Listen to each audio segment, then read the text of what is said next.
नमस्कार दोस्तों, एक बार फिर स्वागत करता हूं आपका अपने चैनल प्रोफेशनल डिग्री में। तो दोस्तों, आज हम स्टडी करेंगे चैप्टर फर्स्ट का सेक्शन 1.7 रिस्क प्रोफाइलिंग। तो रिस्क प्रोफाइलिंग को स्टार्ट करने से पहले दोस्तों, आप लोगों को एक बात बताना चाहूँगा कि इस वीडियो के डिस्क्रिप्शन में मैंने एक लिंक शेयर कर रखा है डीमैट अकाउंट का, 5 पैसा के डीमैट अकाउंट का। तो अगर आप में से कोई चाहता है कि डीमैट अकाउंट ओपन करना चाहे या उनके एग्जिस्टिंग डीमैट में उनको काफ़ी सारे ब्रोकरेज चार्जेस पड़ रहे हैं, तो आप उस लिंक को यूज़ करके अपना नया डीमैट अकाउंट ओपन कर सकते हैं, जहाँ पे आपको लोएस्ट ब्रोकरेज चार्जेस रहेंगे 10 रुपये, 20 रुपये, और फर्स्ट मंथ आपका टोटली फ्री रहेगा। एज वेल एज आपको वेलकम बोनस भी वहाँ पे मिलेगा। तो दोस्तों, उस लिंक के थ्रू अपना नया डीमैट अकाउंट आप ओपन कर सकते हैं। तो चलिए दोस्तों, आज स्टार्ट करते हैं हम रिस्क प्रोफाइलिंग का ये सेक्शन और कंप्लीट करते हैं इसे। The risk profiler tried to ascertain the risk appetite of the investor so that one does not sell mutual fund schemes that carry high risk than what the investor can handle. In order to ascertain the risk appetite, the following must be evaluated.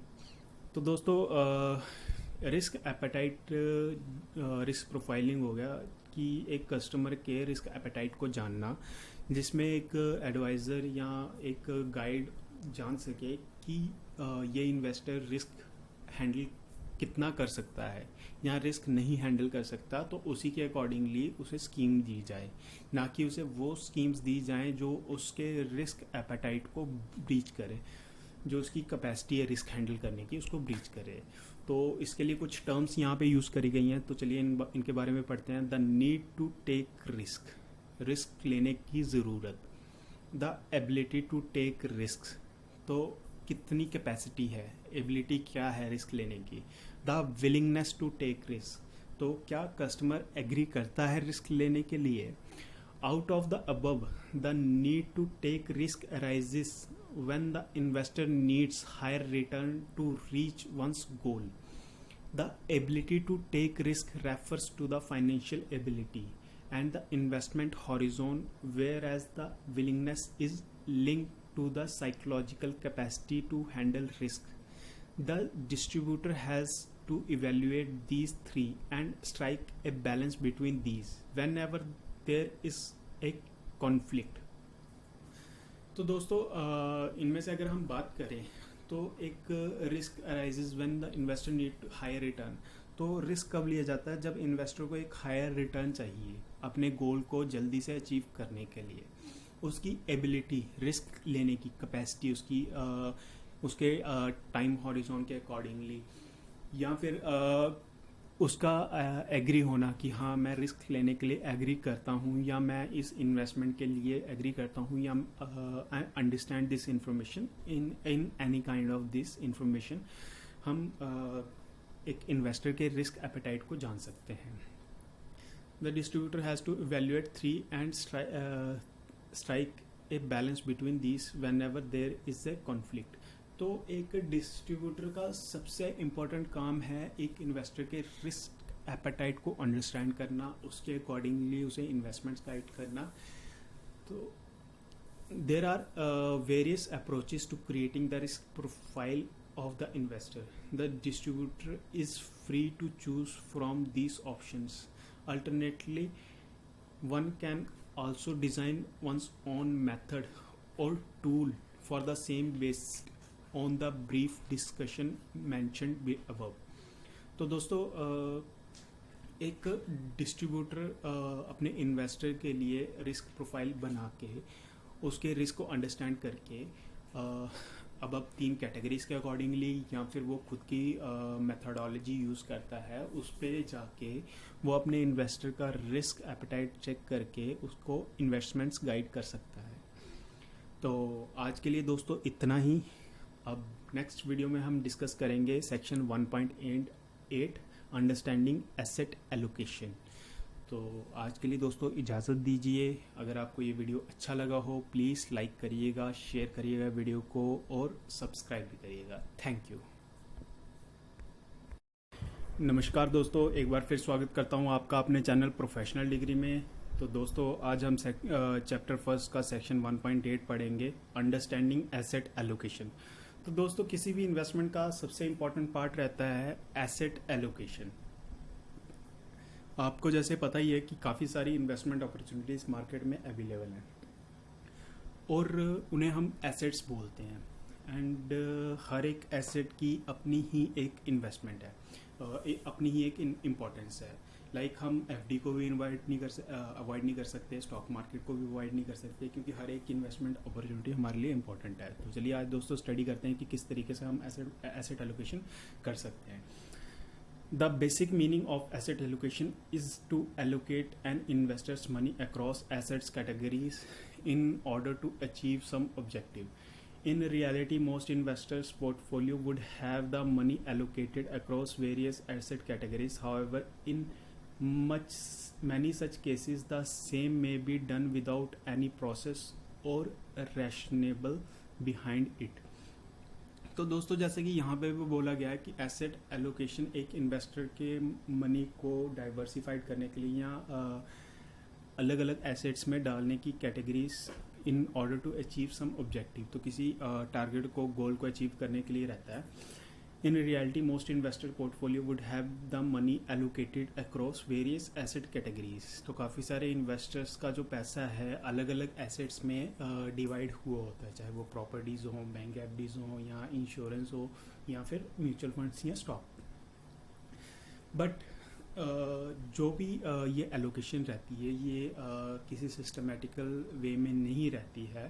तो चलिए आगे पढ़ते हैं। Asset allocation is a process of allocating money across various asset categories in line with the stated objective. The underlined words are very important. First, it is a process which always involves several steps and those steps should not be ignored or skipped. Second, the whole idea behind asset allocation is to achieve some objective. Whichever approach one selects, one must go through the steps of the process in order to achieve the objective. तो दोस्तों asset allocation का जो पहला process रहता है always involves several steps and those steps should not be ignored or skipped.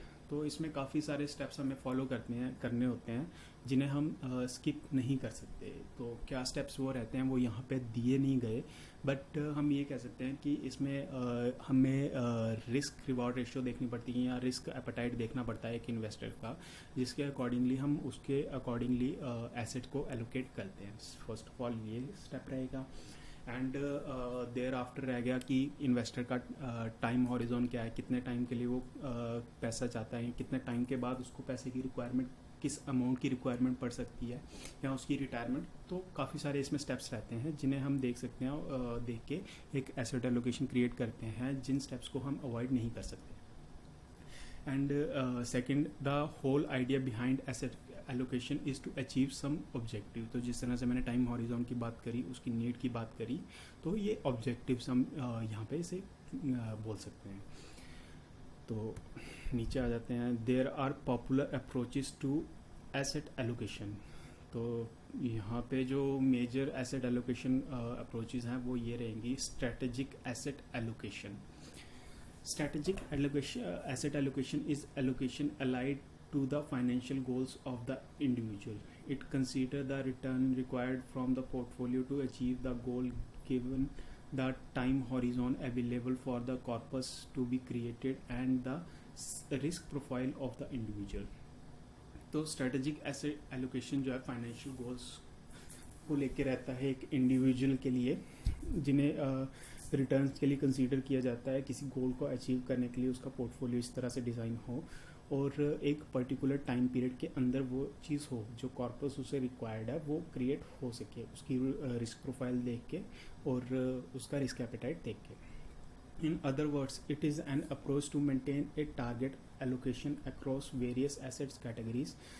Such a target asset allocation across the asset categories is decided based on the analysis of the needs and risk appetite of the investor. Such an analysis would help a mutual fund distributor to arrive at allocation between various asset categories. In percentage terms, this percentage target is also called the strategic asset allocation. तो ये जो paragraph हमने second वाला पढ़ा है, तो इसमें सिर्फ टारगेट बेस, रिस्क एपेटाइट और एक कस्टमर की नीड और टाइम हॉरिजॉन को लेके जो प्लानिंग करी गई है, जो एलोकेशन करी गई है, उसे स्ट्रेटेजिक एसेट एलोकेशन कहा जाता है.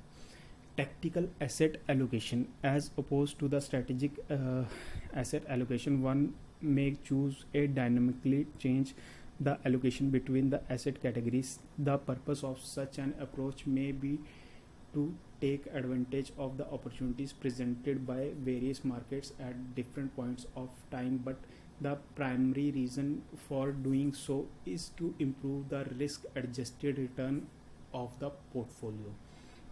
In other words, the attempt is to either reduce the portfolio risk without compromising the returns, or to enhance portfolio returns without increasing the risk. Tactical asset allocation is also referred as dynamic asset allocation. Tactical asset allocation is typically suitable for seasoned investor operating with large investible surplus. तो दोस्तों tactical asset allocation जो रहेगी, इसके accordingly ये specially सबसे पहले किन पे एप्लीकेबल रहती है, जो मार्केट से अपॉर्चुनिटी का बेनिफिट लेना जानते हैं. लाइक अगर मार्केट फॉल करती है तो वहाँ पे इन्वेस्ट करा, और जैसे ही मार्केट राइज करी वहाँ पे एग्जिट कर लिया. या फिर कुछ इस तरह के इन्वेस्टर होते हैं, एक टाइम पे उनके पास सरप्लस पैसा आता है, वो कुछ टाइम के लिए उस पैसे को मार्केट में इन्वेस्ट करते हैं, और जैसे ही उनका सीज़न आता है वो उस पैसे को निकाल के अपना काम कर लेते हैं. तो ये जो एसेट एलोकेशन है, ये अपॉर्चुनिटीज़ का काफ़ी अच्छा बेनिफिट लेने के लिए होता है, और रिस्क को काफ़ी अच्छे से इसमें मैनेज किया जाता है, ताकि एक इन्वेस्टर को कोई ज़्यादा नुकसान होने के चांसेस ना हो. देर आफ्टर हम पढ़ेंगे रीबैलेंसिंग. रीबैलेंसिंग यानी इन्वेस्टर में select any of the asset allocation approach. However, there may be a need to make modification in the asset allocation. Let us first start with the strategic allocation. In that case, the asset allocation is likely to change periodically, since the different assets may not move together in the same direction and may not move equally even when the direction is the same. In such a case, it is quite possible that the current asset allocation may be different from the target allocation. What should one do in such a scenario? तो rebalancing में अगर हम पढ़ेंगे, एक investor जो है asset allocation को approach करता है,